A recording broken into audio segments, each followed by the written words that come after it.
Hello, everybody, and welcome back to another episode of Chapter Tactics, where we go over strategies and tactics for both new and veteran players alike. I am your host, Magikarp Usefly. With me today, we have the very beautiful and very custode-looking Bricky. No. No, don't do that. Yeah. Don't do that. Yeah. Scary's here. You're embarrassing me. Yeah, you look like... Yeah. I don't want to be associated with the Golden Boys. Skip past me. Go to John P. Okay, all right. And all right. And then we got John P. Hey, it's me. I'm after him. Yeah. Also looks like a custode. And then we also have the other man that looks like a custode, Scary. Yeah. Me? Are you serious? I'm saying that you look good. All my boys look good. You have the fever, okay? And the only solution is more cowbell. Man. That is something I haven't heard in forever. It's the same. I feel old. All right. So you guys will notice that we haven't uploaded a Chapter Tactics episode in a while. We had LVO. That took a really big strain on the schedule here for Chapter Tactics. But we are back and at full motion here. And with that, we got the new Grand Tournament. What is it called? The Nakman something? Bricky, do you know what it's actually called? Warzone Nakman's something. Octarius data? I don't know. Yeah, something like that. John P., you want to give a crack at it on what the title is? I have the book. It says Warzone Nakman Grand Tournament Strike Force. Fake news. Oh, God. Oh, actually, no. It also says Incursion. So, yeah, okay. Warzone Nakman Grand Tournament. Something like that. Force Incursion. Strike Force Incursion. Onslaught. Definitely just want to grab those incursion missions and rip out the pages if you're thinking of going to a GT. Honestly, every time you open the book, it'll go to an incursion mission. It's a waste of time. Just tape them shut, glue them shut. Just rip them out of that book. You don't need them. Dude, you need to save the weight, You're carrying a lot of stuff around. Those pages make the difference. I cannot tell you how many times I have flipped through the GT book and started setting up for a mission only to find out that it was an incursion mission. I think that's the biggest one, right? Yeah. Yep. So we have the GT missions here, and we're just going to be going over them, talking about what we think about them, because this is huge if you guys haven't been reading up on what's going on with the new Grand Tournament. I'll just give you guys a few caveats real quick of what's happening here. First and foremost, no more sub-factions. You can't mix multiple sub-factions with this GT. So that means that if you're running things like Kronos and Leviathan, you can only pick one of them. And that's pretty much it. If you're Chaos Demons, there's like a few outliers there, and you're still fine there. But for everybody else, if you're like Grey Knights, can't take Prescient along with Rapiers. So you have that. We've also got some new secondaries. Some are good. Yeah. Some are meh. Yeah. Okay, some are, and I'll tell you, it's nice to have a faction have a secondary if they don't have a codex. Yeah, at least My guard. in the book. My guard. 100%. Kill things. Nice. Beautiful. Kill something. Okay. Just hope there's no forests on the table or Vexillas with -1 to hit. Well, we have many issues besides that, but a secondary that's just kill things. Love it. Yeah, but then what about the other people that don't have that type of secondary? Like who? Demons? Yeah, demons are pretty bad. Theirs is a kill thing secondary. Isn't it kill things by making it run away? Yeah, it's from morale. No, there's two parts. It's making models run away, and then for every unit you kill, you have to beat their leadership, and you get points if you beat the leadership. It's like kill points per leadership. Yeah. Each summon model flees the battlefield, score a victory point. That's the enemy first units part. destroyed by Chaos Demons. Roll 2d6, and the result equals or exceeds the current leadership of that model. Score a point. Oh, God. Right. Can you imagine? So that's when you kill a unit. If they're 11. Yeah. All right. They just be don't hard take to do that. it against Custodes, but against Guard though. Oh, easy. You know what? If you're having a hard time against Guard, then we've got other problems. Listen, okay, all right. Listen, okay. Demons already have it rough. Don't make them feel worse. Okay, if they there's still vengeance for Cadia.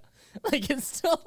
That is also very true. That is a very dumb strategy. That is still the best one CP stratagem in the game. Yeah. I raise you Demon Forged. I raised you guys breaking through. whoop-de-doo. Hey, full rerolls to Hidden Wound. Corn Lord of Skulls. All right. Okay, the Tonka truck does get a fun toy to play with. Sure. I raise you Kareen. I raised you guys. Ooh. I still think it's Watch breaking out through. for that one. I still think it's breaking through. You guys are crazy. All right. Probably. Let's go.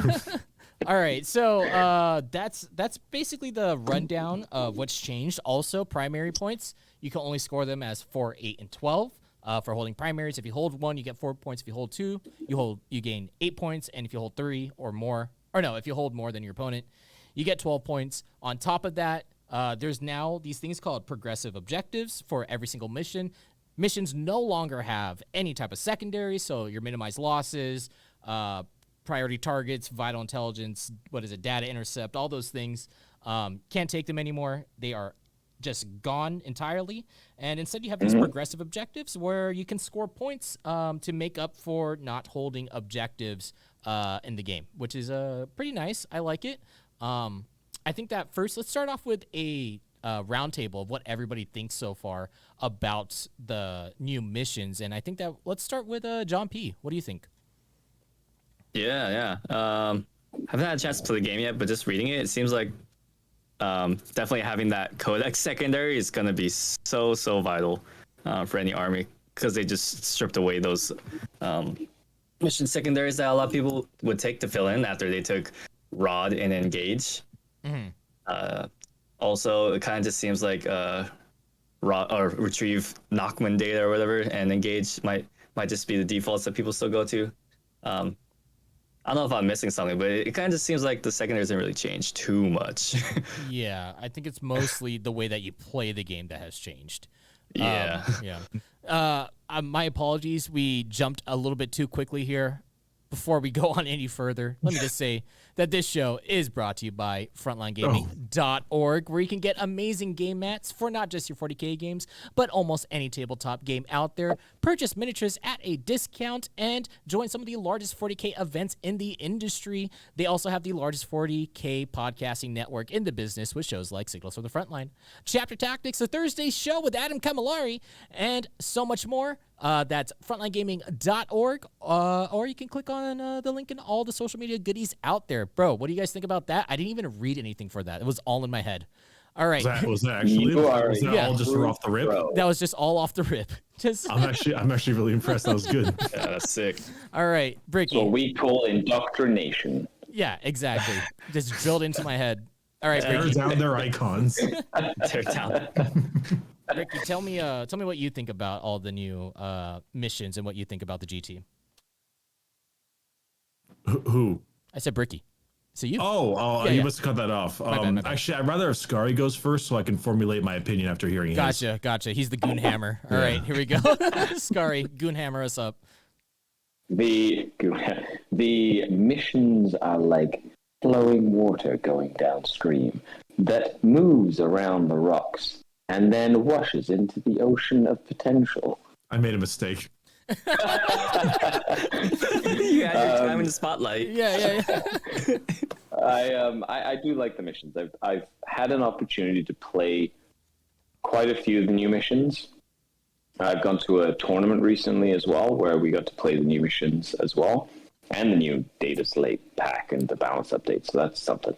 But I like how much the mission is more about chipping away at the points, and how you have to be even more interactive than you were to gain more points more frequently throughout the course of the game. Sort of forces you to play the game, not just like score 45 points in 3 turns and then have 2 turns to kind of do whatever you want almost.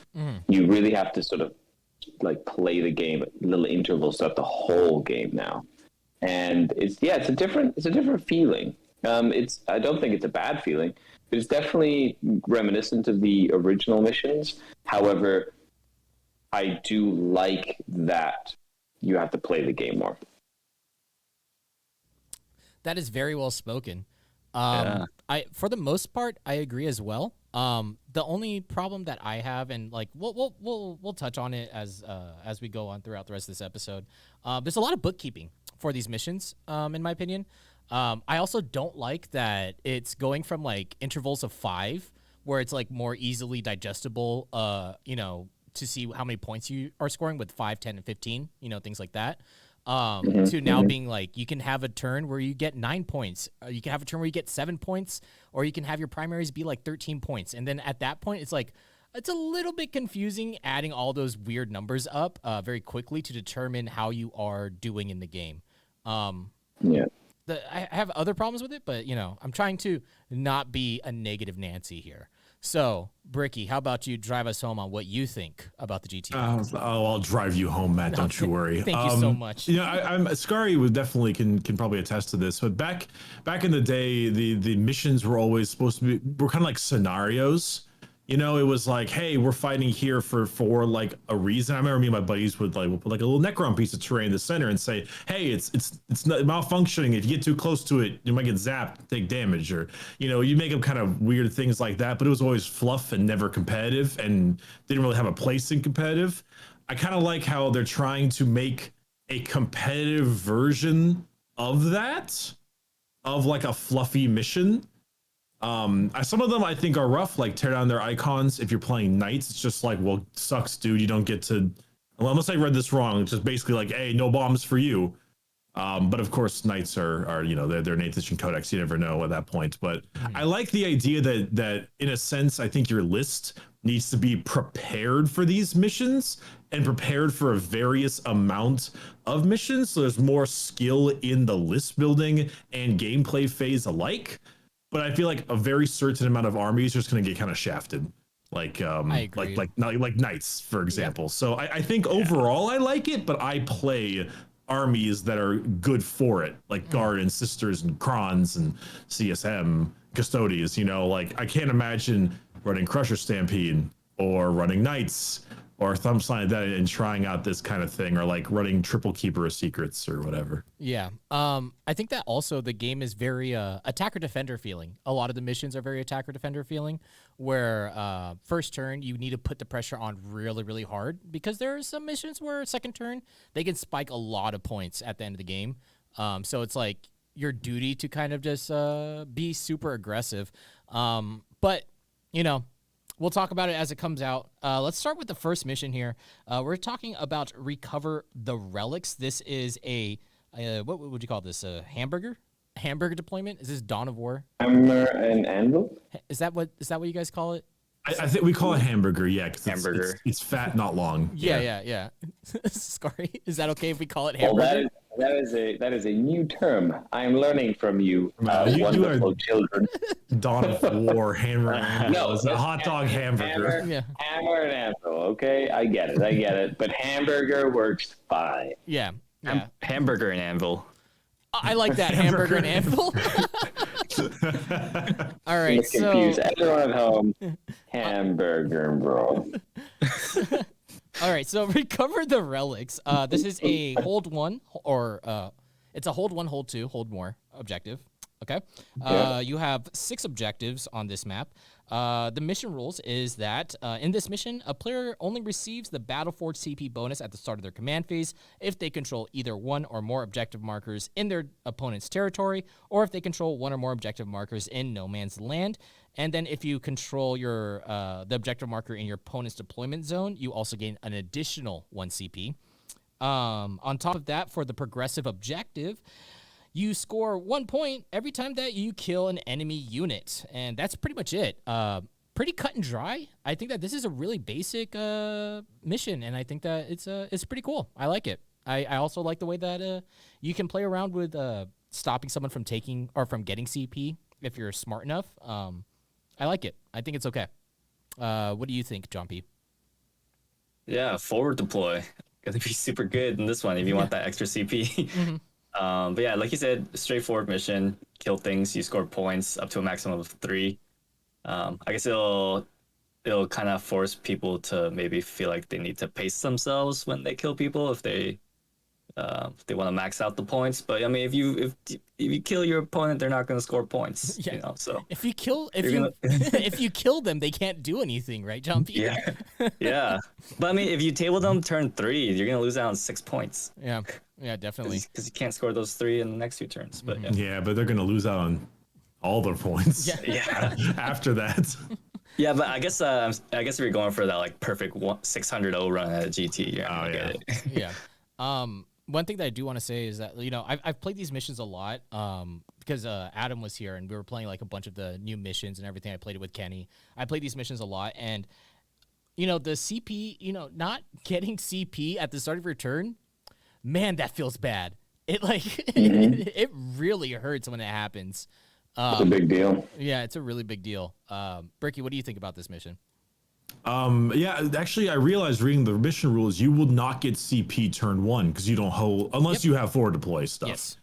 Well, yeah, unless you have a beginning battle round stuff, because you would only hold your objective, which means turn 1 you wouldn't get CP, which is really interesting. But I do like it. I like the fact that the mission rules specifically state you need to go out and get stuff and not turtle up. But the killing them progressive objective is like, just killing stuff is good for like turtling up. So it's like it kind of has both sides. And it's nice, and I like this deployment. It's just a nice deployment.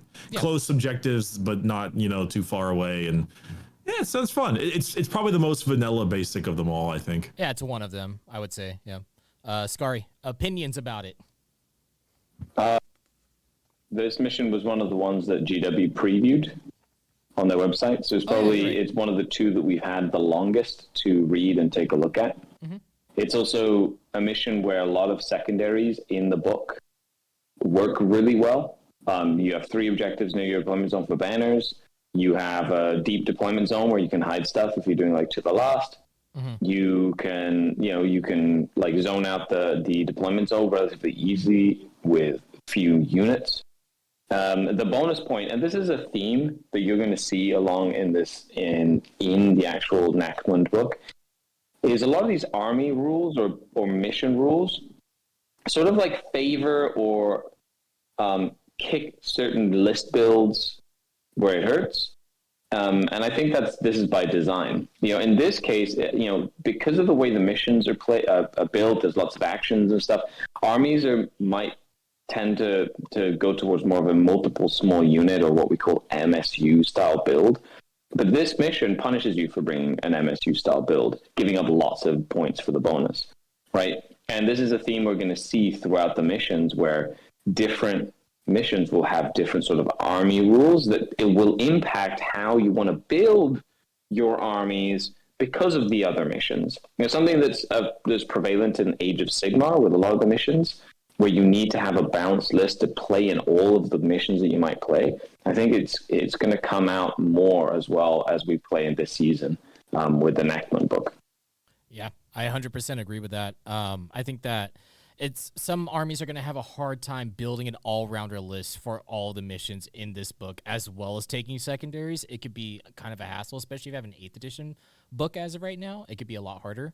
But yeah, I 100% agree. So that was mission number 11. Let's move on to mission number 12, because we got a lot of these. Mission number 12, this one's called Tear Down Their Icons. This one has 2 different actions that you can do. You can prime explosives, where basically if you get inside of your opponent's table or your opponent's territory, you can prime an explosive. If you are OPSEC, it does it immediately. If you are not OPSEC, you have to wait until your next command phase in order to drop it. But once that explosive is primed, then your opponent can then do an action called Diffuse Explosives. And this one, it's a unit can attempt to defuse an explosive.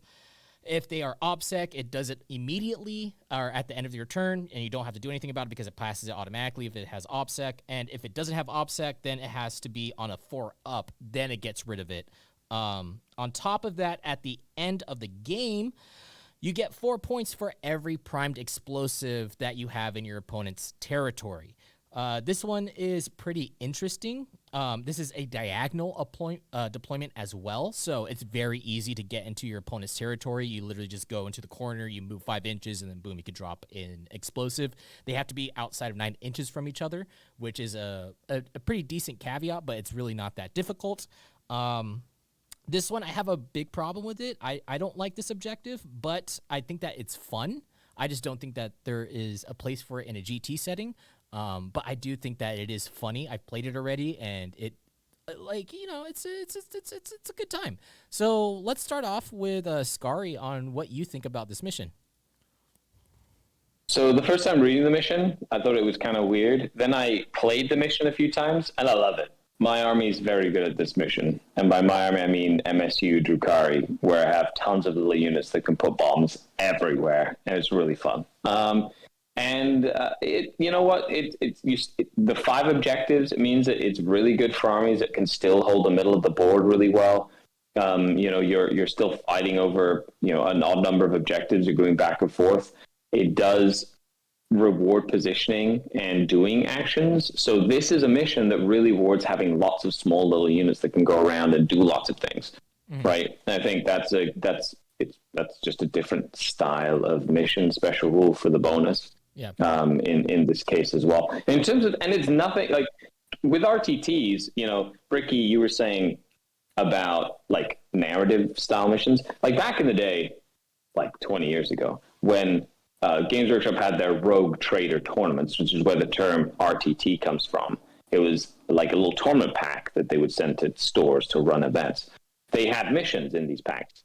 And some of them were weird stuff like give your opponent an elite model from your army, and that is a traitor that you have to try kill, and it fights on your opponent's army, and you have to do the same. You have to like trade a model or something. Anyway, it's like weird stuff. But yeah, really wacky like, shit. Yeah, this is like reminiscent of that, but in like more of a 9th edition way. I like it. It, you know, it keeps you on your toes. Mm-hmm. I also want to point out that the action can be done with any unit. It's just one unit, so you can have like a tank do the action. You could do it with a Warglaive and its OBSEC. Yeah. Just saying. Yeah. Is that not listed in the core rules that only infantry can do actions? No, No. depends on the action. Yep. Oh. Yeah. So. Oh, that changes my mind on this one a little bit. I thought this was like going to be a terrible Knights one, but I guess a knight can just put a little ball. Yeah, but then you're sacrificing your knight's entire shooting phase for and melee phase. But it's Well, 4 points. For now. Well. You might not know. Knights might get a like shoot and do an action thing. Yeah, I'd imagine so. You know, Yeah. John P., how about you? Tell us what you think about this one. Yeah, when I read this one, after rereading it a few times, because there's a lot of words there, I definitely got the feeling that OBSEC was going to be very, very important with the rest of the missions, and just having infantry and troops also going to be very, very important, especially if more of the missions follow this trend. I guess just having those disposable units that you don't need to be fighting things, pretty key. I can imagine people just starting the game and just like hugging that corner right next to the other player's territory and just slowly planting bombs 9 inches away from each other. Yeah. Interceptors love this. Bricky, Yep. Bricky, what do you think about this mission? At first, I was a little bit worried because I thought first turn players were going to get this like super easily, but then I realized it has to be in your opponent's territory, which is their half, I'm assuming. Yes. So that's kind of nice because then unless you've got some really fast like either forward deploying or something like that, it's a little bit harder to pull off, and that like gives you a reason to run that kind of unit. Yeah, but Bricky, I it's didn't a realize that the diagonal detonation, the points arrive at the end of the game. So you need to have like 5 or it's 4 points each. Yeah, they're 4 points each. So 4 minimum little things placed around at the end of the game. And so that does give the second player something nice because then they can place the bomb and no one can stop them at all. Like that's free 4 points. But it is really fun. This is really like a how much OBSEC did you take? But I like the concept of putting down a bomb and then, you know, kind of forcing your opponent to come to you, and then they might need to pull away from an area, and then you can take the area from them. And I think Heroic Intervention is going to be so good because you put it right there, and then if you're like Space Wolves or like Custodians, you just kind of sit there and be like, yeah, come defuse it, you know? Yeah. Because fighting does not stop an action, but, you know, getting heroically intervened by Trajan or something sure as shit might. Yeah, exactly. Now, one thing that is something that you should know is that in order to defuse the bomb, you can't have enemy units near the bomb. So that means that on your turn, if you plant a bomb, what you have to do is you have to first kill off that unit, And then on your next turn, because the action starts at your movement phase or at the end of your movement phase or somewhere around there, that means that the soonest that you can defuse the bomb is on your next turn. So when you once the bombs are placed, it's very hard to get them off. Yeah, you have to dedicate an OBSEC unit to do it immediately, and if you don't have that, you have to roll a 4 up in order to do it, which is what becomes a problem. If you miss out on it because you can only do this action once, if you miss out on it once, you're suddenly on a really, really big back foot where it's like your opponent's going to get 4 points regardless, no matter what, because you do not have enough turns in order to get rid of all the bombs. You can only do it once per round. So what you can also do to game the system as well with this is that you can plant a bomb, your opponent gets rid of your units that are next to it, and then you just take another unit and you put it right next to it. And then again, it's a rinse and repeat. They can't start the action until that unit is completely gone and then do it on their next turn. Beautiful for MSU armies. Yeah. And I love that there's a mission that actually works really well for MSU. And then since it's end of round scoring, you have to score it at the end of your turn. If you have second turn, you get end of round scoring. So your primaries, you can get 12 points on your primaries. And then you can spike this, drop another explosive. If somebody drops it once, then you're looking at a 20-point swing for second turn, which is, it's cool for second turn. This is what I'm saying with like the whole attacker defender thing, where you really have to put second turn into a huge hole if you are first turn. You know what I mean? Yeah. It's a really fun mission, but yeah, now that I'm reading it more, I'm a little bit worried. But I mean, Scar's played it more than any of us, so obviously slang's there. But he plays Drukhari. And again, I am biased. I'm playing a full MSU army that was designed to play this mission when I really play it. Fast one too. Tons. I have 6 little MSU units that are just putting bombs everywhere. Yeah, and so like if you're they're OBSEC and they're fast. Yeah, and if you're really looking at it, right? If we really want to dissect this, then it's like, this is 3 actions that you have to do per turn. And so that's 3, this is 2 actions you have to do per turn, right? Prime and then diffuse. And that means that if you take a shadow operations, that's 3 action monkeys that you're looking at in your army. And so if you're making like a full, well-rounded list to work with every single mission, it can be kind of hard for multiple different armies. But yeah, so that's tear down their icons. Moving on. Mission number 13, Data Scry Salvage. This one is a Hold 2 mission. This is the first one that we have in the book.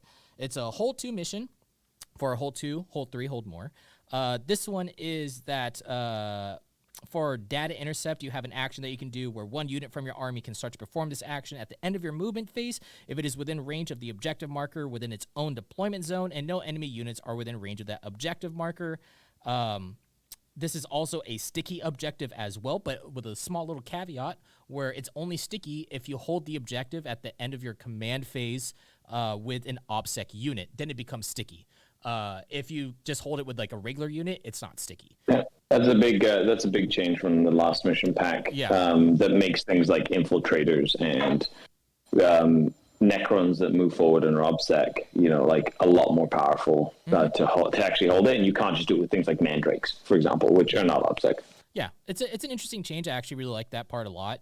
And then the progressive objective is Data Intercept, and you score points after you do the action, the Data Intercept action. You score points if you control for how many objectives you control in No Man's Land.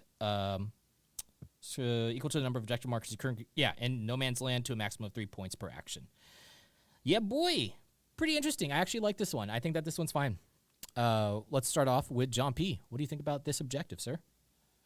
Yeah, I think it's essentially the same as it was in the previous one. So they changed the mission secondary to, like, I guess the it's built in now, and then they changed that data terminal sticky objective to OBSEC only. I like this one also. I mean, I'm a big fan of this mission because it promotes just a lot of interaction. All objectives, or the 4 out of 6 objectives, are straight down the line in the center, and you have to be holding 2, holding 3 in order to actually get your primaries. So yeah, I am a big fan of this one. Yeah, I like this one a lot. Scary, what do you think about this mission? This mission was one of the good ones for Drukhari in the old mission book, especially because of Mandrakes and being able to forward deploy, grab objectives, and because of the speed. I think this mission forces you to get into the middle, get stuck in. But because there's 4 objectives, you can go to one side or the other, right? So you can kind of pick where you want to fight to try and hold points. And it is one of those where if you can deny your opponent primary, that can be really mean. Like it's one of those where you can attack the primary and stop people from scoring it very easily because you just have to contest the ones in the middle. You don't even have to go to that backfield objective. However, in this mission, it's not the one where you lose points if you lose the backfield objective, I don't think. No, it's not. But the sticky objectives I like to change the sticky objectives because it makes things like infiltrators and incursors for like Space Marines a lot more valuable in this kind of mission. I think that's good. Yeah, I absolutely love the change to it. I love it. Bricky, what do you think? Well, this is a hold 2, which I don't know if we mentioned. This is which is nice that it's sticky, so because it's a hold 2, hold 3. There's a couple of things reading in this that I'm a little bit interested with. For one, unlike the old data intercepts, or maybe it's the other one, this one's complete at the end of your turn, not the command phase. Yeah. But it's also it also states that you have to perform this action at the end of your movement phase if it's within range of an objective marker within its own deployment zone. And since this map only has 1, then that means if you take them off their deployment zone objective, you have massively neutered some stuff for them. Like, because then they have to either bring something to replace it and then do the action or get you off of it because they have to hold it. Luckily it's at the end of your turn, the objective. So if it was command phase like before, taking them off their backfield would be really, really painful. But it's interesting. I like how it's points for holding no man's land specifically. You don't count your objective. Getting a max of 3 sounds very hard, in this one because there's only 4 total and it has to be no man's land. So I like the idea of some ideas, spending 2 CP to forward move a thing of Custodes bikes, and we're getting first turn and putting those bikes up with our 14 inches, then charging the people on the backfield objective and just throwing their plan completely out of whack, or a big squad of Terminators, Emperor's Children, Honor the Prince, coming down in the back and just ripping you off that object. Like it's a fight for no man's land, but you can kind of like stab them in the heart and get around them. It's fun. All right, so moving on to mission number 21. We're going to Abandoned Sanctuaries. This one is one that AdMech hates and Jane Circles hate. This one, you cannot do any scout moves. You cannot do any moves. Pre-game moves? Yep, no pre-game moves at all in this mission. It is a hot dog deployment. It's a hold 1, hold 2, hold more. Hot dog deployment. And at the end of your turn, the player whose turn it is scores 2 points if they satisfy at least one of the following conditions. They control the objective marker in the center of the battlefield, or they destroyed at least one enemy unit that was within 6 inches of the center of the battlefield at the start of their turn. So you get 2 points if you satisfy any of those. And then additionally, at the end of the battle, whichever player controls the objective marker in the center of the battlefield scores 5 victory points just outright. Yeah, boy. Let's start with Bricky. What do you think about this mission? One thing I was really glad to read on the mission rules is that you can't set up and forward deploy in no man's land, but you can in the opponent's deployment zone, I believe. So you can still do like backfield deep strike and stuff, but forward deploy like in the center is a no-go. Yeah, well, so, I don't think that there's any deep strike that you can do pre-game before the game starts. Very few things allow you to do that. Yeah. Like most forward deploys, you have to be outside of the enemy deployment zone. Oh, this is only for turn 1. Yeah, it's only. For turn I thought this was like the entire game. Oh no, that would be broken. That'd be like okay, good. Okay, like, I was a little worried about that one. Yeah. That still is a kick in the teeth though.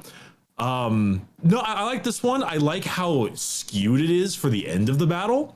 This seems like one of those I decided to bring a 20 block of sisters and gave them a 4-up invul and transhuman because they're on an objective, or I ran 20 Necron warriors and it just dead in the center field because not only it's nice that if you control the objective, you get 2 points, but basically if your opponent kills the unit that controlled it, they get 2 points. It's almost the identical kind of thing, But I love the fact that at the end of the game, you just get a fat 5 points if you hold the center one. So, often we'll kind of call the game early because it's going so far one way. Like that 5 points is pretty big. So it kind of makes you want to keep playing it, and it's fun. Exactly. And especially since this is a, 1, 2, 3, 4, 5 objective mission. If you go second, you have end of game scoring for 12 points. If you can survive that long, which a lot of people honestly can. A lot of people like second turn now. You get those 12 points, and then you just boom,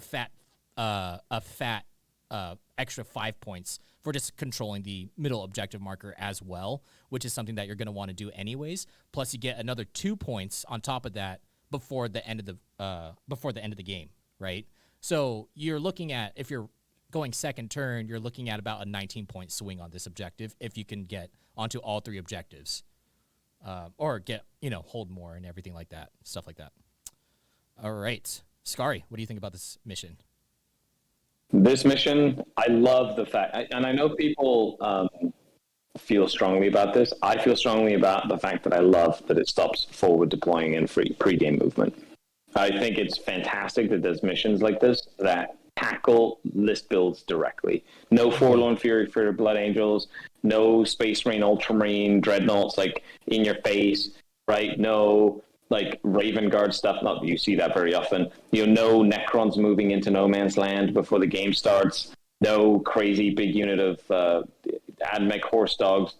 So it gives an army that's slow and methodical a chance to sort of get situated before they get move blocked by a bunch of stuff, right? Yeah. Or it gives an opportunity for an army that has, say, planes, like an AdMech army with like a big like planes could like move block with the planes instead of having to like needing that forward deploy. So it just changes the game style. And because the objectives are so close in the middle, like Death Guard are going to do really well in this mission. You know what I mean? Like just getting up into the middle and getting nitty gritty. And I think it's really cool to have a mission that works well into their favor. You know what I mean? That they will feel more at home and comfortable playing. Yeah, definitely helps out things like your Dark Angels, things that move slow and just want to get into the middle of the board and just stand there. I think that helps them out a lot. And then it stops things like Gene Stealers, like Pure Strain Gene Stealers especially, because I know that that's a really big feels bad thing that's happening right now because they get the pre-movement, pre-game move, and then like they're just immediately in your deployment zone, like on turn 1. So I think that this helps out a lot in that aspect, and I really like it. John P. Also, it's Dawn of War deployment. None of this hot dog stuff. It's a hot dog. Dawn It's a hot dog. It's a hot dog. It's a hot dog. There's even mustard on the, or ketchup on the butt. Fuck. Yeah. There's mustard in there. There's mustard. Some sauerkraut. Get some relish in there. Speaking of hot dogs, yeah, there's relish on the top, ketchup on the bottom. Yeah, speaking of hot dogs, a fellow hot dog lover here, John P. How about you tell me what you think about this? I do love me a nice hot dog with mustard, glizzy. bro. Yeah. I think Scar kind of hit on the head. Yeah, a lot of armies usually you get rewarded for being fast. Being fast is a good thing, like no matter what. And it doesn't necessarily it's not a bad thing to be faster, but it helps out the slow people. Yeah, definitely helps out. You know what? You know who it actually helps out a lot? Whoever's hungry and needs a hot dog. Yeah, pretty much. I didn't have a good segue there. I'm sorry. Oh, I thought it was gonna be like me because I'm slow. No. But all right. All right, moving on to mission number 22. We got conversion here. This one is a little bit different. This one, you receive your Battleford CP bonus if your Warlord is on the battlefield, whether it's on the battlefield or whether it's inside of a transport. This has the corner deployment with the middle having a 9-inch radius of what you can't be in, right? That's your no man's land. This is a hold 1, hold 2, hold 3, or hold more. And then the progressive objective is that at the end of each player's turn, the player whose turn it is scores 4 points if they control the objective marker in their opponent's deployment zone, scores 2 points if they control one or more objective markers that are in no man's land, and they lose 1 victory point if they do not control the objective marker in their own deployment zone. A player's victory point score can never be reduced to less than 0. One thing I want to say about this is if you are losing the objective marker in your own deployment zone, you might have already lost anyways. So that 1 point deficit really isn't going to mean anything. But yeah, I just wanted to point that out real quick before we start doing this roundtable on what everyone else thinks. Let's start off with John P. What do you think about this mission? Yeah, another mission where I guess list building comes into play. Because this one, your warlord is going to be vital for you to get CP. I know some people do run like their warlord more as like a frontline thing and having them go in, fight, kill things, and eventually just having them dying. And if they do die here, you won't be getting those CP. Bricky at LVO, I think your warlord was just going like ham, right, in the backline most of your games. Yeah, my warlord was my raptor lord with a jetpack, and he didn't die much. Oh well, no, he died a lot because I kept pushing him in the front because he was fast and he was like a little murdery boy. But yeah, I get what you mean. Like I can't imagine playing like Magnus and he's your warlord and he just gets popped turn one. It's like, there goes my CP. Lose that much CP. But yeah, in addition to like the special mission rules for getting CP, let's see here. This is what was this before? I forgot what it was called, but like this is the one that it's really good for fast armies. Yeah, this is the one where it's like points if you hold the center, more points if you hold the center in the opponent's one or whatever that was. It would give you like 7 points or something insane. Yeah. Yeah, and then also the no man's land for this is like minuscule. You just have that little like 18-inch circle in the center, so you could be up in your opponent's face real quick. Oh yeah, definitely. This also stops things like your murdery warlords, like what you were saying. One of the biggest ones that's out right now is like a flying hive tyrant that like ignores invulns and stuff. That would usually be your warlord because you can get the warlord trait to get plus D3 attacks. And then boom, it's dead. Oh, no more CP. So you can't go as ham, like what you were saying. No free breaking through each turn. Yeah, I think, which I think is It's healthy. using a different book. Yeah, I honestly think that's a healthy change.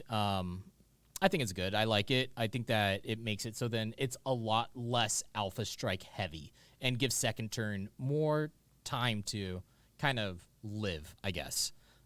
Scouring, what do you think about this mission? Well, this deployment zone is a very aggressive deployment zone. You know, being that there's only 18 inches in between the two deployment zones, like you can get up into someone's face very, very quickly. And once again, it sort of rewards that fight for the objectives in the middle. So, you know, players are definitely being encouraged to take stuff that can fight and scrap and like go back and forth, and without having to overcommit. Like you have to have little throwaway units in case you go first to kind of throw into the middle to get your bonus points. But at the same time, you know, I love this deployment because it allows you to move out into the two table quarters onto the sides and kind of create your own deployment zone in a way. You know, at the same time, you can't just abandon your home field objective or you're going to get punished for it. So, yeah, I like that that's sort of built into the mission itself, and it makes it feel unique. And armies that do have a big warlord, like a knight army, right? Or an army that took a warglaive as their warlord or something. You'd be like, you might have 14 warglaives, but if I kill that one, no more CP for you. You know, that's you know, it changes how we look at warlord. You know, going in and trying to assassinate the warlord is a viable tactic, like mid-game, to at least slow them down in terms of CP usage. You know, I think adding that level into just a mission, I think, is interesting.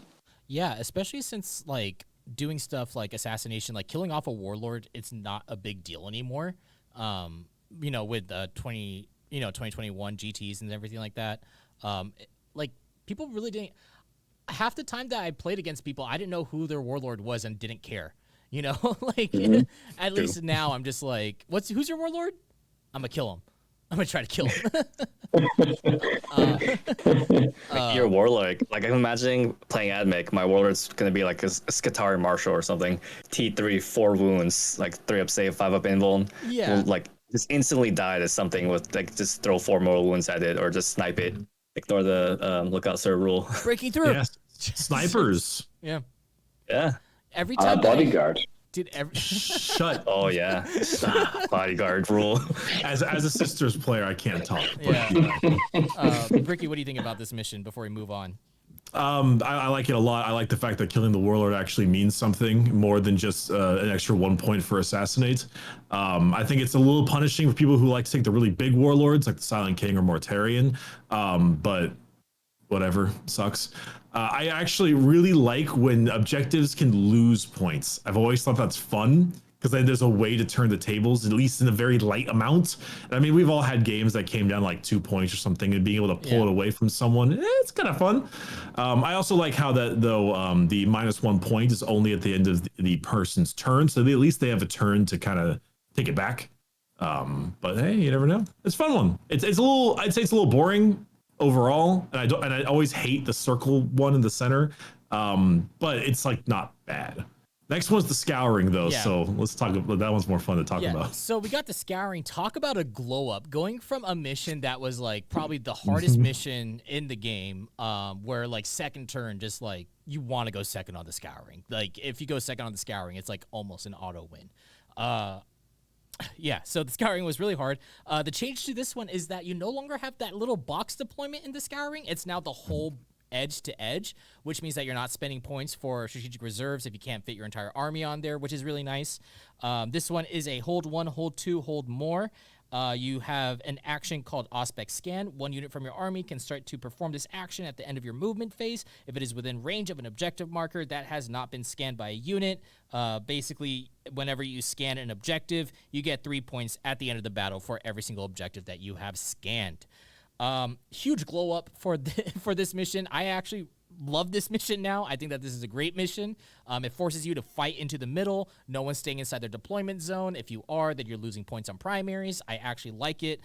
Seeing objectives not inside of a deployment zone is really nice for when you're fighting against armies that are castling, because now they have to like actually move and do stuff on the board in order to get those primary points and not just stay within inside of their own deployment zone. So I like it a lot.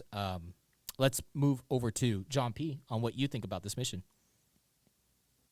Yeah, this one it's going to be very hard to get more than 6 points, I imagine, on a strategic scan.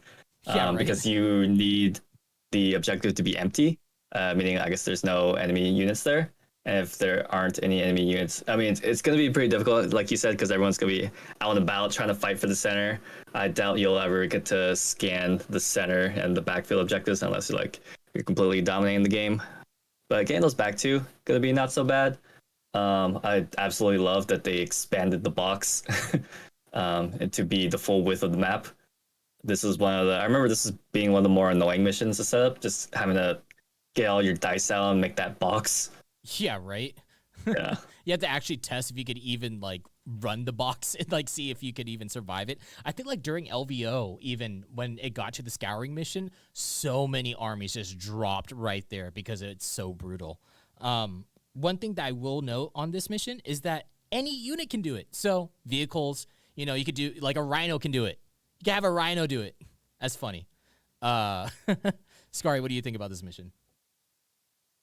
I think the biggest change for this mission is that it became a hold 1, hold 2, hold more, instead of a hold 2, hold like 3, hold more.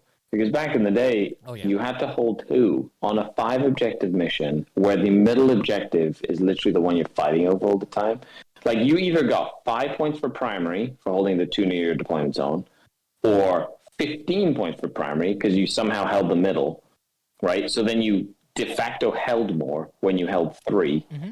So it was like you either got 15 points or you got 5 points. There was no like in between. And so it was very polarizing. And that I think was like the thing that made it the hardest to play. Yeah. Because then as you said, the person going second would go, oh, I go second. Now I hold 3 and I hold more. So I'll get my auto 15 points at the end of the game. Right. And it just became very tough to play the mission, which is why, like, when they decided to run an LVO, I was like, ooh, that was pretty spicy. Yeah, right. Yeah, and that's it. Other than that, I like it's a very simple action. You have to do it on objectives. You have to clear the objectives where you can do it. You know, I agree with you, John P., where it's like you're going to get 6 to 9, maybe, like, unless you're completely slaughtering someone, right? And you need a unit that can survive a whole battle round doing it. Right. So, because if they kill that unit, then you just don't complete the action. And it also brings up, there's a lot of abilities in armies right now that they're adding to codexes that stop you from doing an action, or the action that you're doing instantly fails, and then stops you from doing action. Like Dark Angels have like that psychic power that you can do. Necrons have the spooky monster. Then you've got the the Psycho Monster. Ooga Booga Homunculus from the Dark Eldar with Dark Creed. Like there's all these mechanics that they're adding into. Tau. Tau have the array that makes people like demotivated or whatever. The demotivation array. And things like that find value when there's a lot of action-based points that you can get, right? And so it's something you can go, oh, I don't have to kill you. You're doing that action. I just have to spook you. Your action fails. You can't start that action again. And that could tip the game in your favor, right? So it's cool to have missions where that value is apparent. Heck yeah. Bricky, what do you think about this mission? Deployment zones are bigger, and it's hold 1, hold 2. I could care about the rest. Let's just go to the next one. Yeah. All right. Yeah, sure. Let's go with Tide of Conviction. This is the next one. This is mission number 31. This one is a hold 2 mission. Hold 2, hold 3, hold more. This is a little bit different from the last one. The last one was Overrun. The objectives are moved slightly to each side, just a little bit. This one, you receive CP at the start of your command phase if you control objective markers, or if you control the objective marker inside of your own deployment zone. On top of that, the end game objective, or the progressive objective, whatever you want to call it, at the end of the player's first, second, third, and fourth turn, the player whose turn it is scores 2 victory points if they control at least 1 objective marker in their opponent's territory. And at the end of the battle, each player scores 4 victory points if they control the objective marker in their opponent's deployment zone, and 2 victory points for each other objective marker that they control that is in their opponent's territory, for a maximum of 8 victory points per player. This one's a little bit wordy, kind of confusing, so let's go with the man with the big brain here. Scary, what do you think? Oh, you flatter me, my good sir. I think this is a mission that rewards aggression. Like if you have those gene stealers that can free forward, get up in your face and go and steal your opponent's objective on that first turn or something, and just go murder everything on it and stop them from getting their CP at the start of their turn, it can have a huge impact on the game. I also love the fact that the objectives are offset, and that is a 6 objective mission with a hold 2. I'm so glad that they kind of, it's not like a 4 objective mission, or it's not like a 5 objective mission, hold 2. It's like, no, it's 6 objectives, it's hold 2, gives you a lot more options, and I do like it. But going second, there's a trend with all these missions. Yeah, going right? Second is incredibly powerful right now. Exactly. And it continues with this mission. Yep, I agree with that one. John P., what do you think about this mission? Yeah, I think it's interesting that it's going to be hold 2, hold 3, and then you get the 4 points for doing holding the one your opponent's territory. So I guess you are stuck with the choice of, do I want to hold the 3 in my territory and just secure my 10 points and then slowly move my way over there, or do I want to go ham and hold 1 in my territory and then go for my opponent's other ones? And you take that risk. You might lose out on 10 points primary doing so, but if it works out in your favor, you get the 15, or you get the 10, and then probably the 4 for the secondary one. Yeah. But yeah, like Scar said, this one's gonna promote aggression, definitely. Yep. Bricky, what do you think? I like how gigantic of a swing it is at the end of the game, because until the end of the game, the max you can get on is 8 points if you do it properly on every single turn. And then it's just this flat out like, hey, at the end of the game, the first person or first turn player can't just be like, yeah, got my stuff, I'm done. There's a huge swing at the end there, up to 16 points. The 8 that you could get and the 8 the opponent can get, it's massive. And it's pretty cool, though. I must admit, setting this objective up looks terrible. I'm not going to enjoy actually putting the mats down. Yeah, it looks like a real pain in the butt. But still, it's really cool. I like they're experimenting a little bit, and it looks like a fun one. Yeah. I agree with Scary in saying that this is another mission where if you go second, you get a huge swing. You're looking at like if you control just like 3 along with, or if you hold more along with your primary objectives as well, you know, you're looking at like what, if you hold 3 objectives in the middle, that's another 8 points. That's another 20-point swing that you can get off of going second. That's nasty. Again, I think that this makes the mission a lot more aggressive, not because you want to get into your opponent's deployment zone and like stop them from getting CP, but because you want to make sure that the person that is going second, if you are going first, has no way of getting a 20-point swing at the very end of the game. And I think that that's what you're going to see as a trend, or that's the trend that we're seeing with a lot of these missions, is that you want to get a strong first turn so then you can stop second turn from scoring super hard on their turn. Attack and defender. Very interesting. Moving on, we have mission number 32. This is called Death and Zeal. I really like this one. In this mission, if a player controls an objective marker at the end of their command phase and one or more of their units that are in range of it has the objective security ability or a similar rule, it remains under that player's control unless their opponent controls it. So it's a sticky objective, which is really nice. On top of that, this is a hold 1, hold 2, hold more. It's another one. It's the exact same replica of deployment as the last one that we saw with the circle in the middle, conversion. Same thing. I'm surprised that they did 2 of these, which is crazy. But the progressive objective is called Direct Assault. At the end of each player's turn, the player whose turn it is scores 2 victory points if they satisfy one of the following conditions, or 3 victory points if they satisfy both the following conditions. This one's going to make me laugh. They control, so you can get 2 points if they control every objective marker on the battlefield.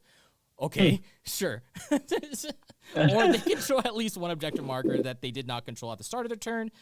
You can also they destroyed at least one enemy unit that was in range of an objective marker at the start of their turn. This one has a lot of play. I like this one a lot. It's a hold 1 objective with a sticky objective, which means that like you can go ham on this map. I love this map. I think it's so much fun that you just get out of your areas and you know, you just start just plinking stuff. This is like the full-on bloody map for this game.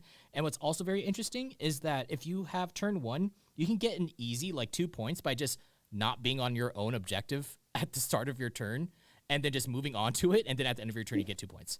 Like it's pretty funny. Yeah, on turn 1. I think it's something you could do. You could like just go super ham with the rest of your army. Just put like 1 unit in reserve. Turn 2, if you feel like it's being, or turn 2 or 3, you feel like it's being threatened, you just deep strike that guy in. Yeah. Hold that objective. Yeah, it's pretty good. I like it a lot. Yeah, John P, you want to keep talking about the mission and what you think about sure. it? Yeah, another circle, which was not expecting. I thought the same thing when I read that that first bullet point. They need to control every objective on the battlefield, and then the or is what saved it for me, obviously. Yeah, right. But I got a good laugh out of that, just like you did. But you're definitely gonna want to go ham, especially considering how close you are. It's the 18-inch circle again.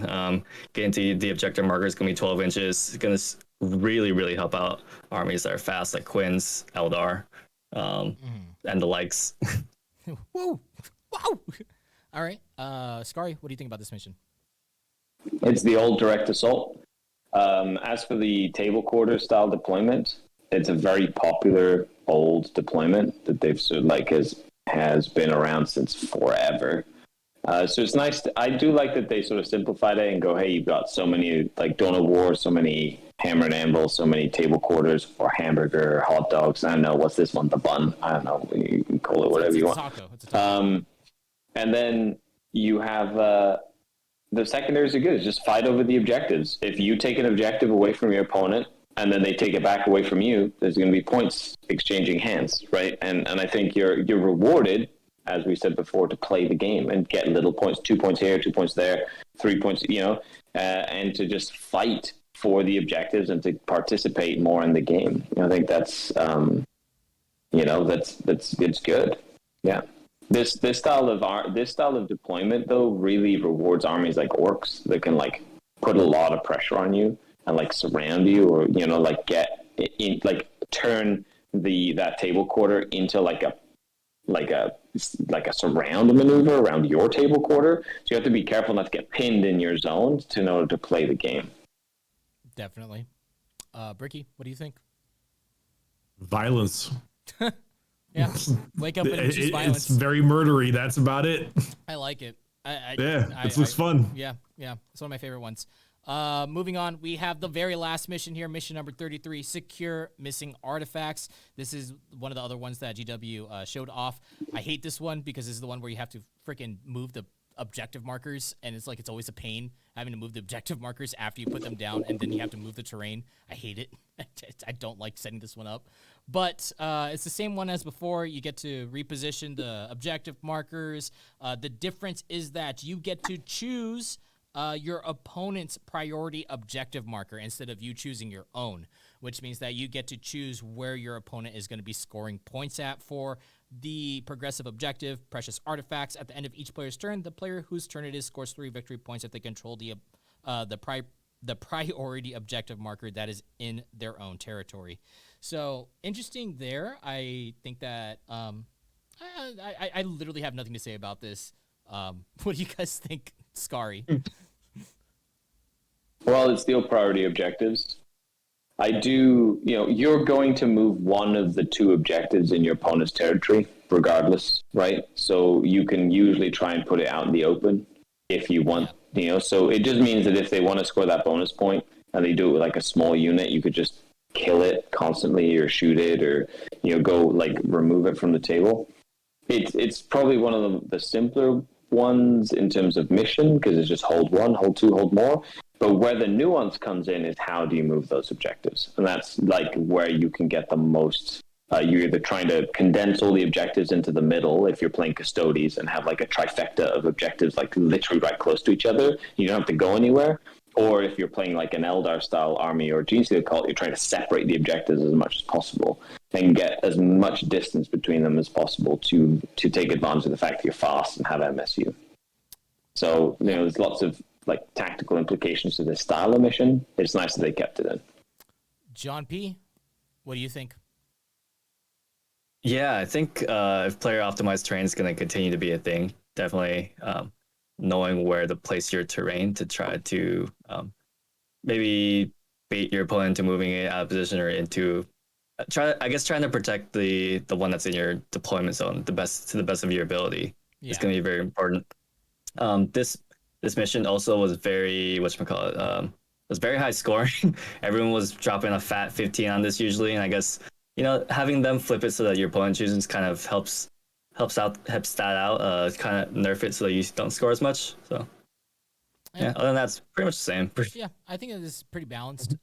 Bricky, what do you think? I find it funny how you can both choose. I think you can both choose the same objective. So you both secretly jot it down. You can both pick the same one to be the priority one. So I can imagine just like this enormous congealing amount of armies just trying to murder each other over the one singular objective on like the far right side of the map. It sounds kind of funny, but it's it has to be in your opponent's territory is where the priority target has to be. Oh, Yeah, that's not dumb. as cool. I hate this mission. It's been so much fun. Terrible. Bring back tear down their icons. Oh god, and it's the box it's the diagonal one. Diagonal. Yeah. You have to move the objectives.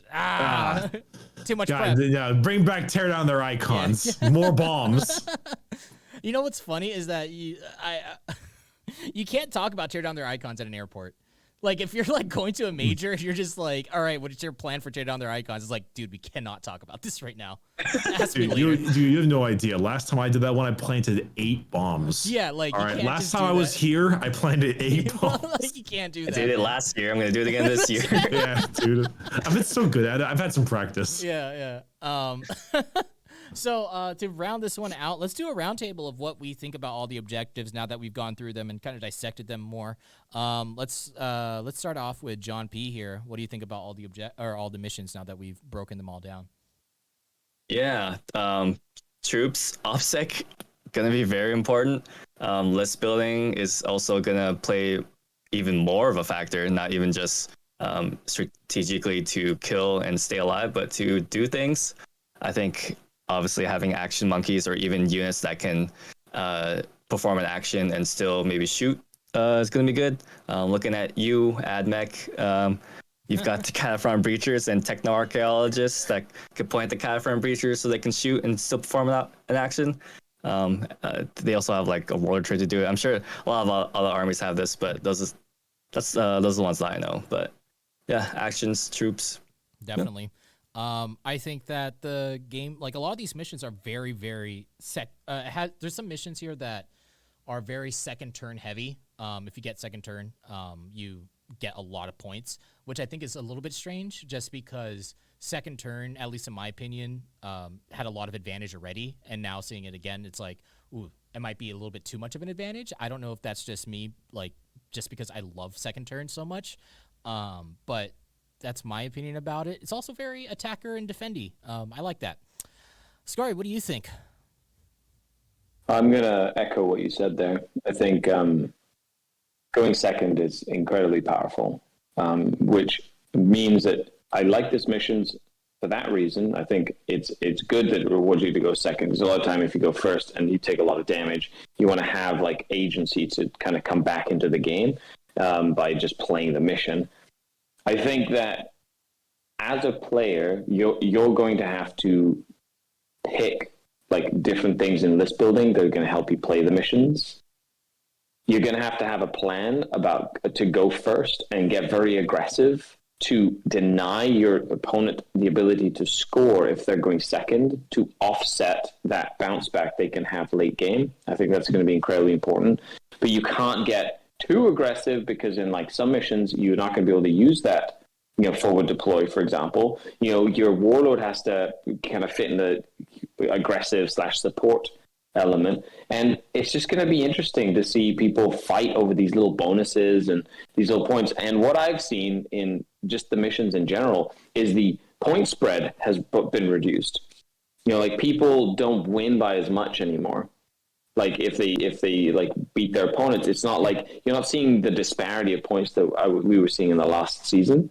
Mm-hmm. That might change, but at least right now, like the scores are a lot closer. I like that a lot. Yeah, like from the games that I've played, I feel the same way, man. Like it's been like 2 points of a victory or like 5-10 points of a victory. It's never like a shutout anymore, as much as like 40 points difference or anything like that. Bricky, what do you think about these missions?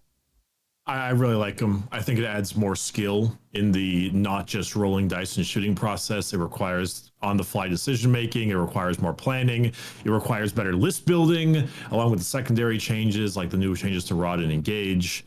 I think overall it just means you have to be a better player to do well, which I always like in anything. I will admit, though, we were talking about custodians and how strong they are. There's a kata stance that no one uses because it's trash, but now it's stance 1 is this unit can perform an action in a turn in which it advanced or fell back, and stance 2 is perform an action and shoot without failing. Yeah. So that's gonna be nice now. Yeah. That's no one ever took that before. Especially if you're in the scouring and you can advance into the middle of the table and start the action and be like, I'm going to scan the middle objective and I'm durable enough to stay alive. Or you can fall back from middle combat and go defuse a bomb. Yeah. That's something there. So, Custodies, oh boy. Yeah, dude, like custodies need all the help they can get. Okay? They've been really struggling lately, I'm just saying that I played a game of Custodes and I didn't use a single kata and I still won. And I had no idea what I was doing. I only used 3 stratagems. Yeah. Well, you have breaking through, so shut up. Yeah. Okay. Yeah. That's it. It's. I love the missions. I actually really like the missions. Mm-hmm. There was only one good thing that came out of the entire chapter approved, and this was it. Oh yeah. Because the point changes weren't great. I'm not even gonna open up that cookie jar. I'm just gonna keep it closed for right now. I don't know what's in there. Cookie jar. That's definitely not a cookie jar. Yeah, it's a what is it? Pandora's box. I'm keeping it closed. Can of worms. Yeah. Schrodinger's cookie. Yeah. Schrodinger's MFM. So one last question I want to throw out to you guys, and then we'll end off this episode. Is do you think that this mission, like this GT mission pack, will be difficult for newer players to understand? Is it another barrier for newer players? which is a really big problem, with 40K is new players coming in and just having like a bunch of rules bloats and then seeing this GT mission pack and being like, it's a lot more complicated for people that have been playing all of 9th edition and some of 8th edition or like past games. You can definitely like skew yourself to understand like how to play these missions more, do it well. What do you think about new players though? And we'll start off with Scouring. I don't think the mission pack is the problem.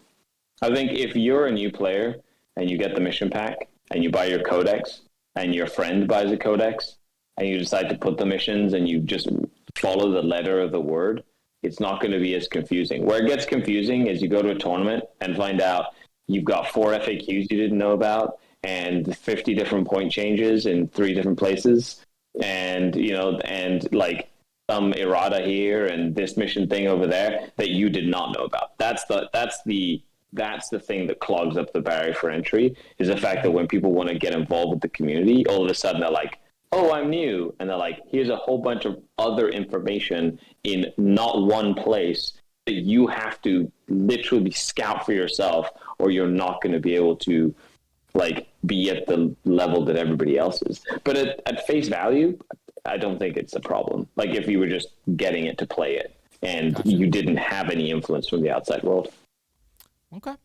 John P., what do you think? I think some of the missions are pretty straightforward, like the old direct assault. So those missions are probably more new player friendly. The ones with the actions, I guess, can be kind of difficult, especially, tear down the icons. The rules for the actions literally take up half the page. But I don't see it as a huge blocker. I guess obviously maybe like, a small little wall they have to hop over. But yeah. Okay. All right. Bricky, what do you think? Nah, they just got to read it.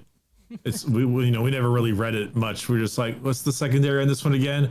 The Intercept? No, but they actually have to read it. And honestly, I think this mission pack will teach me more about actions than I've ever taught by playing right now. Because I did actions for Rod and Dad Intercept and banners, and that was it.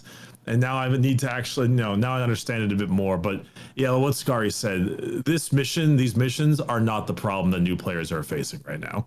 That's a whole level of digital this and need in physical this, and the missions I actually think are better because it's going to teach new players not to just want to kill everything and actually have to, because in the beginning when you first start playing you're like, this gun's really big, I'm going to take all of them, 3 riptides easy, and now you actually have to care, and you're like, oh well, I'm not going to get any points from this, I'll throw in some troops in here. And also I like how the missions kind of reward people who build an army like an army. This in its own right kind of neuters skew lists, which I like. Not entirely, but it makes it harder. So good. No more, 6 Eldar planes or something. 8th edition Craft World talk. All right. Stop it. I'm very angry. Stop it. All right, that is it for this episode. Thank you guys for joining us. Where can we find all y'all? It's plug-in time. Scary, how about you plug yourself first? I am electrified after getting plugged in. Thank you, everybody, for listening. Of course, I'm Scary. You can always find me on YouTubes or Twitches or Patreon or The Outer War or a whole bunch of different places. Just look me up. There's only one of me. I think I saw you on. Don't chop off my head. I'm pretty sure I saw you on Inquisitor once. On the magazine. I'm pretty sure. Yeah. All right, John P. Yeah, you can find me everywhere at Joe Nathan P. I've been streaming recently, doing some hobbying, playing some Pokemon, playing a variety of games. So come check it out. Heck yeah! And Bricky, where can they find you? Bricky anywhere. Twitter, Twitch, Patreon, YouTube, everything. Just Bricky. Just put a Y at the end of Brick. It's easy. Yeah. You can find me anywhere if you just type in PewDiePie. That's me. All right. Thank you guys for listening and watching. If you guys like it, make sure you leave a thumbs up. Make sure you leave a comment. Let us know what you guys think about this new mission pack. And we'll see you guys in the next episode. Goodbye, everybody. Have a good night. Bye-bye. Bye-bye.